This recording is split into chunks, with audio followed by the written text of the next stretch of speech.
Welcome back to the channel. Today we're going to be discussing what to look for when you're purchasing a salvage title vehicle. This vehicle is a 2016 Chevrolet Colorado. It's the LT model, has a lot of options.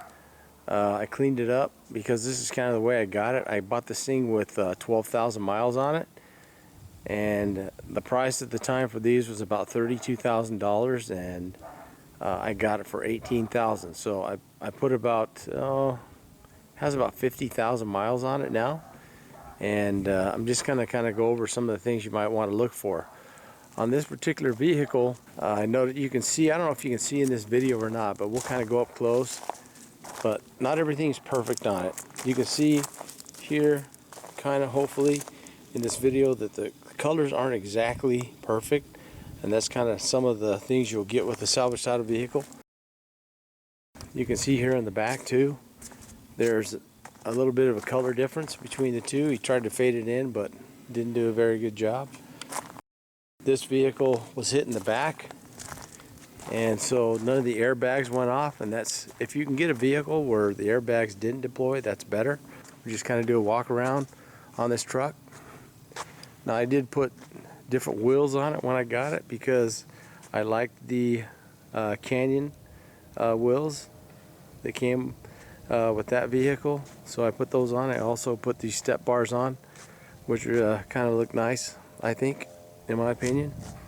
But you can kind of see as you're going by the truck that they did a pretty good job on it. One thing that you might want to look for on these vehicles is sometimes the paint jobs are not very good, and they will peel on after about a year.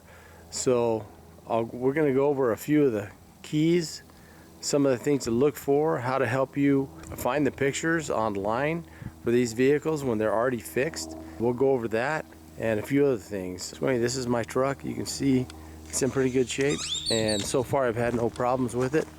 And we'll talk about warranty and some of the things that you need to be looking for on that. Alright, you can see this is my truck, the 2016 Colorado, and when I originally talked to the guy about the truck, he told me that the vehicle was not wrecked in the front, which after he gave me the VIN number, that's the one thing you're going to need. You get your VIN number, and then you can look that up on the computer, and that VIN number will be tied usually to photos, or you can do a title search on it to find out if there have been any accidents. And that's how I found these photos. Luckily, the vehicle hadn't been repaired for that long, so the photos are still on the internet. Sometimes if it's been a year or so, you might not be able to find these photos. But I was able to find them, and you can see in the front that before I went to talk to him, I saw that the vehicle had been wrecked in the front, and it wasn't just hit in the rear. So I'll show you the next photo. So you can see this next photo, the vehicle was hit in the rear just like what he told me. And you can see it's pretty good damage.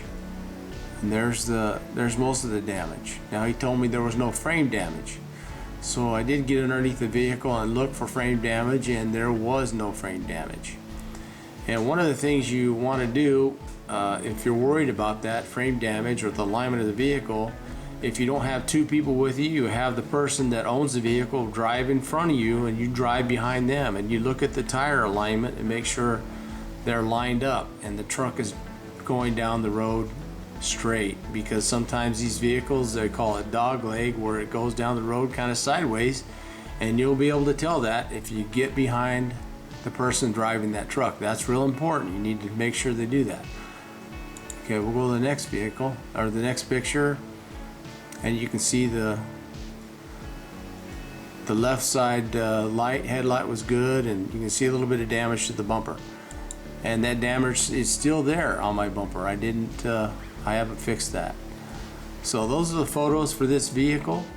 So also, when you're looking at these pictures, sometimes they'll be blurred out. You'll find it with the VIN number, but you won't be able to see the picture. But if you will click and save that to your computer, a lot of times whatever program they're using, it will not affect the photo. So you can save it to your computer and it'll come out nice and clear. So that's kind of my take on buying a salvage vehicle.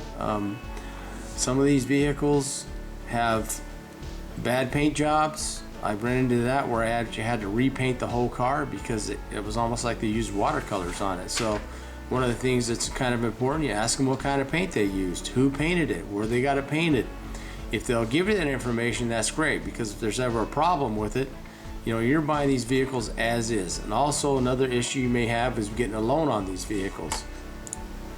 The lender sometimes won't lend on it because it's a salvage title vehicle and you have to get a personal loan on it. Or you just pay cash for it and you don't worry about it. Also, you check with your insurance company. Make sure that they will insurance a salvage title vehicle. Now, as far as warranty goes, this vehicle had 12,000 miles on it. You can't take it to dealership because it won't be under warranty. But if there's ever a recall on it, they will honor those recalls. So they'll fix those for you, but they won't warranty the transmission or engine or anything like that, even though it only had like 12,000 miles when I got it. So that's the risk you take. So on this particular vehicle, I think I saved about $14,000. Now, what's this vehicle worth today? I don't know. I think I paid 18,000 bucks for it. It's probably still worth $15,000, and I put like 40,000 miles on it. So as far as I'm concerned, that's a great deal, because if you were to buy it for $32,000, what would this vehicle be worth today? So those are some of the things you need to consider before purchasing a salvage title vehicle. Make sure it's something that you want to keep. One of my rule of thumbs was not to buy a vehicle that costs more than $10,000, but on this Colorado, I really wanted it bad, and sometimes that's can be a problem, but I searched for it for about 3 months and found the one I wanted. There were several of them that came up. This has a V6 in it. I didn't want a 4-cylinder model. And if you have any questions or whatever, comment below. Make sure you like and subscribe if you like this video and you thought I might help you. We're going to be doing more, and we'll talk to you next time.